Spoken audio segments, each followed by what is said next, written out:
Hello guys, in this video we are going to study the capacitor bank and circuit breaker selection method। तो जो capacitor panel होता है उसको हम power factor correction panel भी कहते हैं, ठीक है, जो कि यूज़ होता है पावर फैक्टर को मेंटेन करने के लिए इलेक्ट्रिकल सिस्टम के अंदर, ठीक है। तो जब हम कैपेसिटर पैनल को पुट करते हैं इलेक्ट्रिकल सिस्टम के अंदर तो उसके वजह से जो रिएक्टिव पावर होता है वो कम हो जाता है और जो इफ़िशियंसी है वो बढ़ जाता है। तो यहाँ पर एक ऑटोकैड ड्राइंग है, एसएलडी है, जिसके अंदर ट्रांसफार्मर है और 3 मोटर कनेक्टेड है पैरेलली, ओके, सर्किट ब्रेकर के थ्रू। तो यहाँ पर कैपेसिटर क्या किया है, पैरेलली कनेक्ट किया है वो मोटर के साथ।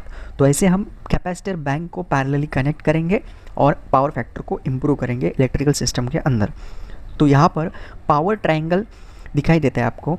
तो पावर ट्रायंगल में KW यानी किलोवाट जो कि एक्टिव पावर रहेगा, KVA यानी अपरेंट पावर और kVAR यानी रिएक्टिव पावर। यहाँ पर कुछ पैरामीटर्स होते हैं जो कैपेसिटर पैनल के डिज़ाइन को अफेक्ट करते हैं। तो कौन कौन से पैरामीटर है? First one, total load in kilowatt, existing power factor cos phi1, desired power factor cos phi2 और जो ऑपरेटिंग वोल्टेज रहेगा सिस्टम का वो। तो कैपेसिटर साइज कैलकुलेट करने के लिए हमें फॉर्मूला है जो कि QC is equals to P into in bracket tan phi1 minus tan phi2। तो यहाँ पर QC यानी कैपेसिटर साइज इन kVAR और P जो रहेगा वो एक्टिव पावर रहेगा इन किलोवाट। तो लेट्स टेक एग्जांपल, अपने पास एक्टिव पावर है P 200 किलोवाट, सिस्टम वोल्टेज है 415 वोल्ट और जो पावर फैक्टर है existing power factor cos phi1 0.75 और डिजायर्ड पावर फैक्टर है cos phi2 0.95। तो इसके हेल्प लेके हम phi1 और phi2 का वैल्यू निकाल सकते हैं। तो यहाँ पर phi1 का वैल्यू 41.41 डिग्री और phi2 का वैल्यू 18.19 डिग्री है, ठीक है। तो यहाँ पर अभी जो phi1 और phi2 की वैल्यू है वो हम कैपेसिटर साइजिंग के फॉर्मूले में पुट करते हैं। तो QC is equals to 200 into tan 41.4 degree minus tan 18.19 degree. तो टोटल जो वैल्यू आएगा कैपेसिटर का इन kVAR वो आएगा 110.68 kVAR। तो इसके अलावा हमें एक सेफ्टी फैक्टर भी कंसिडर करना पड़ता है। तो टिपिकली जो सेफ्टी फैक्टर रहता है वो 10 to 20% हम कंसिडर कर लेते हैं। तो यहाँ पर हम सेफ्टी फैक्टर 10% कंसिडर करते हैं। तो QC हमारा आएगा, जो फाइनल QC होगा कैपेसिटर साइज 110.68 इंटू 1.10। तो जो kVAR आएगा 121.7 kVAR, तो अप्रोक्सीमेटली 122 kVAR आएगा।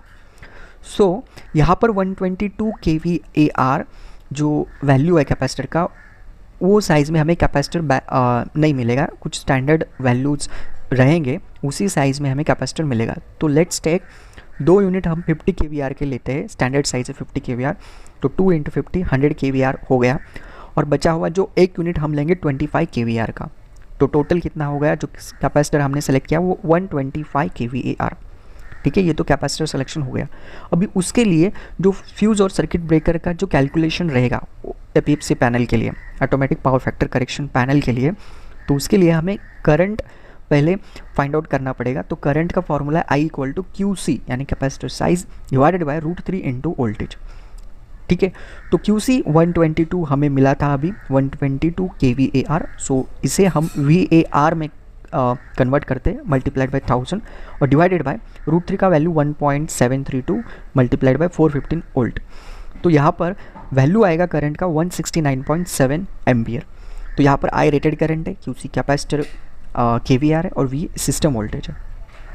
अभी कुछ एक्स्ट्रा पैरामीटर्स भी रहेंगे जो अफेक्ट करेंगे वो चीज़ को, करंट को। तो जो है एक्स्ट्रा फैक्टर्स जो फाइनल करंट जो कैपेसिटर बैंक में से फ्लो करेगा उसको अफेक्ट करेंगे, वो कौन से हैं? कैपेसिटर टोलरेंस जो कि हम 0 to 15% लेते हैं, वोल्टेज टोलरेंस 5 to 10%, हार्मोनिक्स और इंटरेस्ट करंट, ठीक है।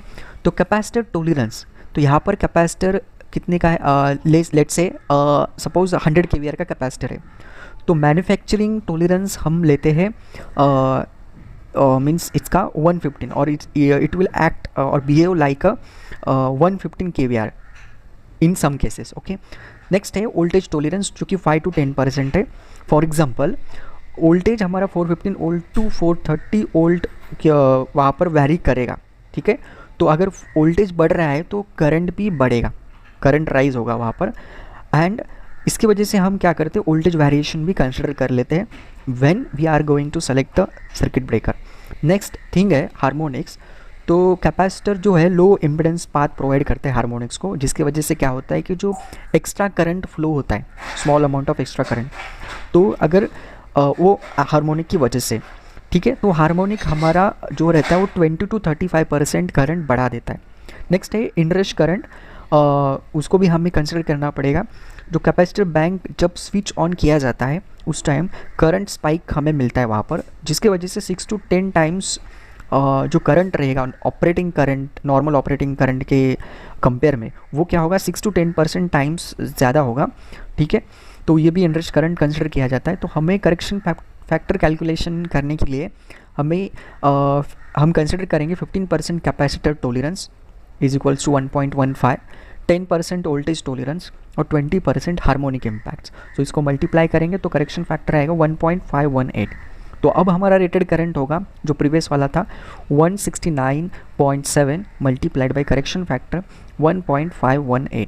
तो टोटल हमारा करंट आएगा, रेटेड करंट 257.67 एम्पियर। तो हमारा स्टैंडर्ड ब्रेकर साइज़ रहेगा यहाँ पर 300 एम्पियर का।